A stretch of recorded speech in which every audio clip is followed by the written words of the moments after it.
Hello and welcome to Toya Talks Wrestling. Today's episode, we're going to be talking about the result for Saturday night's main event. And let's say this was a pretty good show. I enjoyed it. There's one thing about this Saturday night's main event that I like, and it's the fact that there is no commercials during the wrestling match. I remember the first time Saturday Night came on and they brought it back, and I don't know, was that in, I think it was last year in 2025 where they brought it back, and it had it on NBC/Peacock to where it was commercials. I remember the first match was Drew McIntyre versus somebody. Randy Orton, was it? Or something like that.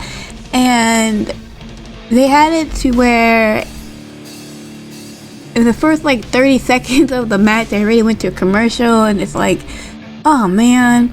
The one thing that just takes me out of it is just when a match is really good and then they put a commercial in there, and I'm just why?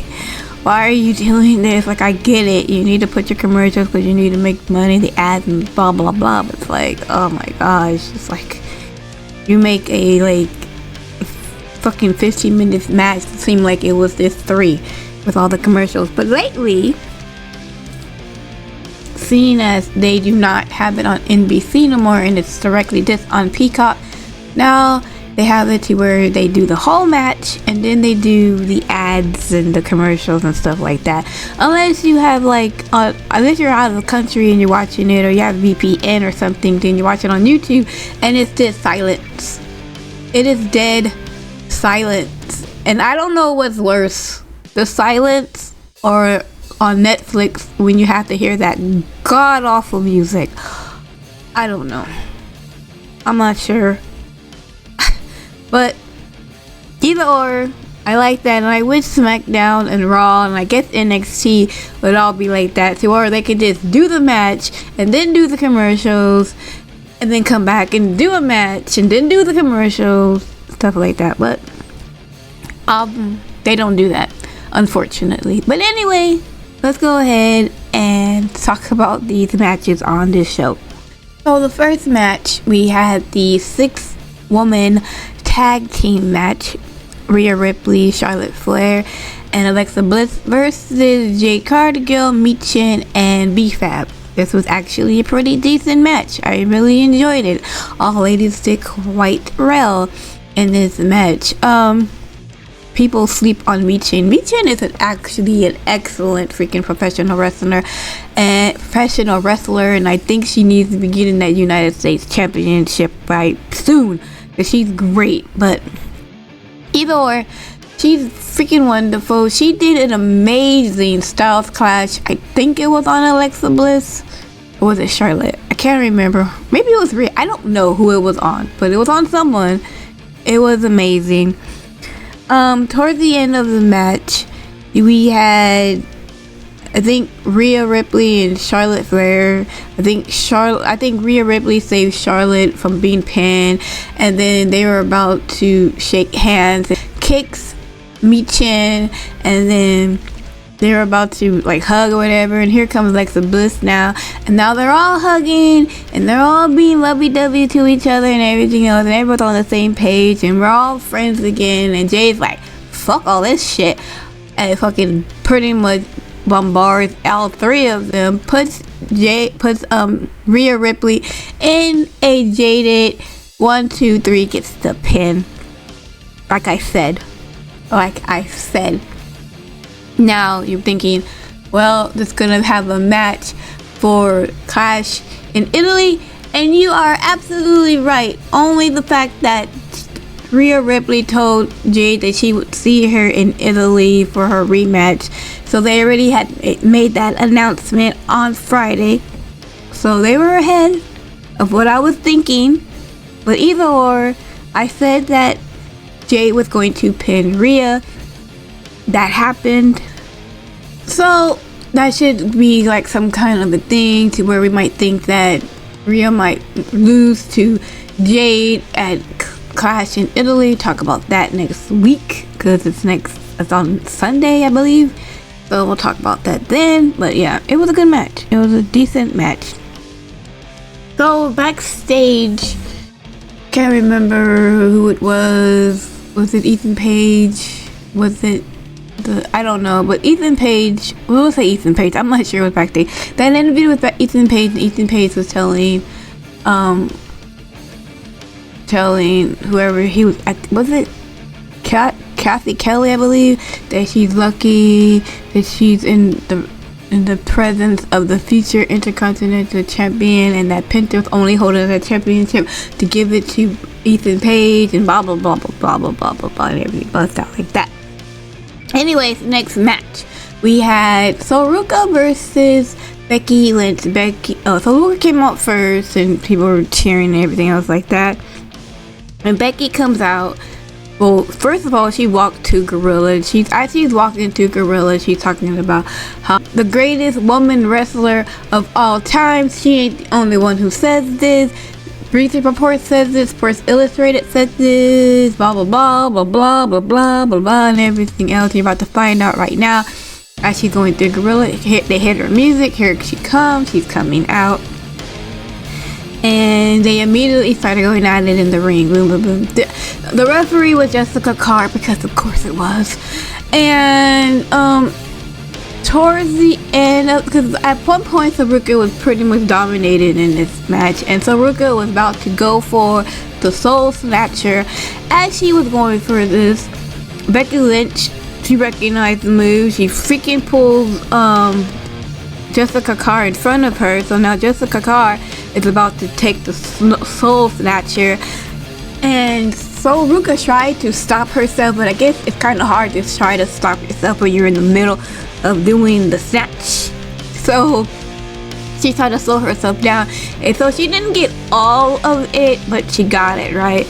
And so the ref down, and Soruka's like, what the fuck, and everything else like that. And Becky Lynch is going outside the ring and everything else, because she's grabbing her fucking title, because she's like, yeah, I know, she got disqualified, right? But instead of Soul getting disqualified, Becky got disqualified because Becky pulled the ref and put hands on the ref and pulled her towards the Soul Snatcher. And I'm just thinking to myself, you know, like, Becky Lynch had pulled Jessica Carr before. She didn't get disqualified, but okay, whatever. You know, like, okay, sure. But so Soruka won by disqualification. She was not happy about this at all. I mean, who would be? Who wants to win by that? It's like fucking getting a participation award. Like, yeah, well, you showed up, so here's your reward. You know, so nobody wants to win that way. So she's mad. Becky Lynch is like this, laughing and everything else like that. At one point, Soul went to go check on Jessica Carr. As she's doing so, here comes Becky Lynch, and she attacks Soul from behind with the title, and she starts beating her up, and then she gives her a manhandle slam, beats her up some more, gives her another manhandle slam, and this audience being so, they like Soruka so much, they were saying, one more time to Becky Lynch, and Becky Lynch gave a third manhandle slam towards Soruka and told her, you'll never get this title, you'll never beat me, blah blah blah blah blah blah blah. So then they go to a commercial, they come back from the commercial, and Nick Austin is there, and Becky Lynch is like, did you see what happened back there? Did you see what happened to me? I got disqualified and everything. Goes, yeah, I saw it. And I just got off the phone with Adam Pearce. Adam Pearce being Becky Lynch's manager, because Becky Lynch is on Raw and not on SmackDown. And basically, Nick Aldis like, you have a match against Soruka next Sunday at Italy. Next Sunday at Clash in Italy. And she's like, for what? Oh, I'll tell you for what. For the championship and everything else like that. And then he leaves, and she's like, oh my god, I can't believe it. And she's upset. So there's the fifth match, I guess, that we have. I'm pretty sure they're not going to add it anymore, because they usually don't. I'll be surprised if they add a sixth match, but there's 5 so far.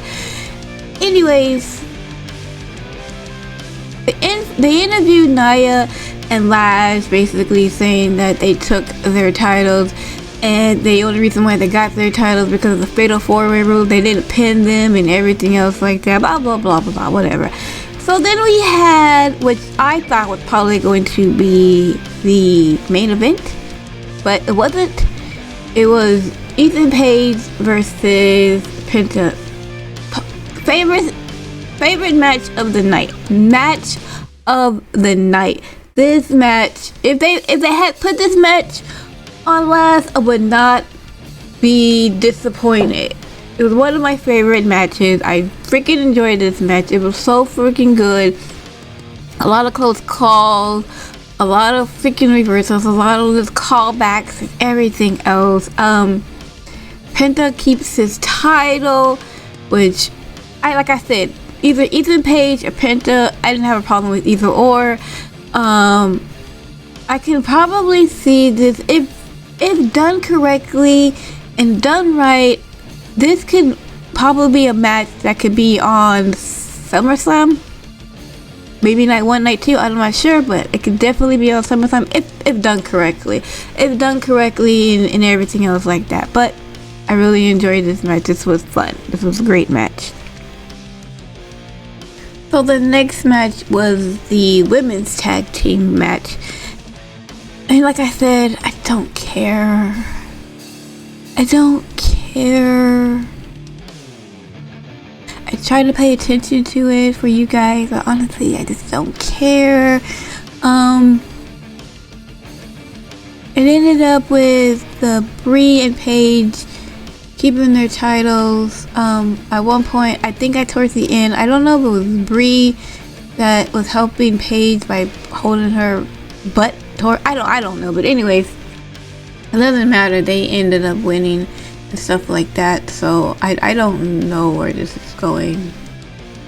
I really don't know. I don't really care. Anyways, let's go to the last and final match, which was the men's tag team match, the world tag team match. The Vision, Logan Paul, and Austin Theory versus the Street Profits, Montez Ford, and Angelo Dawkins. Now this was a great match. This was probably my second favorite match of the night. And then you know what? I'm glad this match was like the last. But if Penta and Ethan Page was last, either or, I would have been happy. It's great. Fucking, Street Profits are on it. They're just fantastic, with the tricks and everything else like that. And there's a couple of close calls for the Vision where, the Street Profits almost had their number. And of course, Paul Heyman's there and he's doing his thing with like interrupting and causing distractions and everything else like that. At one point, they were on the outside and here comes... So they're on the outside and you see some flash goes by the screen and it was Braun Breaker and I think Angelo Dawkins kind of fucking with force and with this pretty much attacks fucking Braun Breaker as he's coming up towards the ramp, coming up towards around the corner, and he fucking trying to attack a quarterback or some shit, either freaking power lineman or whatever. Fucking bulldozes fucking Braun Breaker to where he flips over onto the announce table, onto Michael Cole's chair, breaking the handles of the chair, and it was such a beautiful fucking landing. That was a great fucking move, dude. That was fucking amazing. And I'm just holy shit, he's dead again. He dead again. And so then at this point, you had if it was Montez Ford was about to go back in, and then he gets hit by the Logan Paul with the brass knuckles and everything else like that, and then I think Austin was about to pin him, and he gets Angelo Dawkins attacks Logan Paul, and then he goes and saves Montez Ford from being be pinned, and then they go in there and Martez Ford goes up into the heaven, does a frog splash, and he's about to pin Austin Theory, but then Paul Heyman put Austin Theory's leg on the rope because the ref don't ever pay attention. I don't know what the ref be doing. I really don't. I don't know. Like, they don't pay attention. They're always easily distracted and everything else. Like fucking jiggling some keys in front of a child or some shit. Like, what's that? I don't know. But Paul Heyman puts the leg up, and then Montez Ford comes in and everything else. Oh, was that before? I don't know. Anyways, not. So anyways, other things had happened, blah blah blah blah blah. And overall the Vision ends up retaining the titles, and they're going up the ramp, and the Street Profits are in the ring, and here comes Braun Breaker comes in with the spear to Ford, and then a spear to Dawkins, and that's pretty much it. The rest of the Vision comes in, and they all pose and everything else like that. No Bronson Reed. No Bronson Reed, but the one disappointing thing about this whole show was no one lost their title. No one lost their title. There was no changes, no nothing, and everything else like that. So I don't know.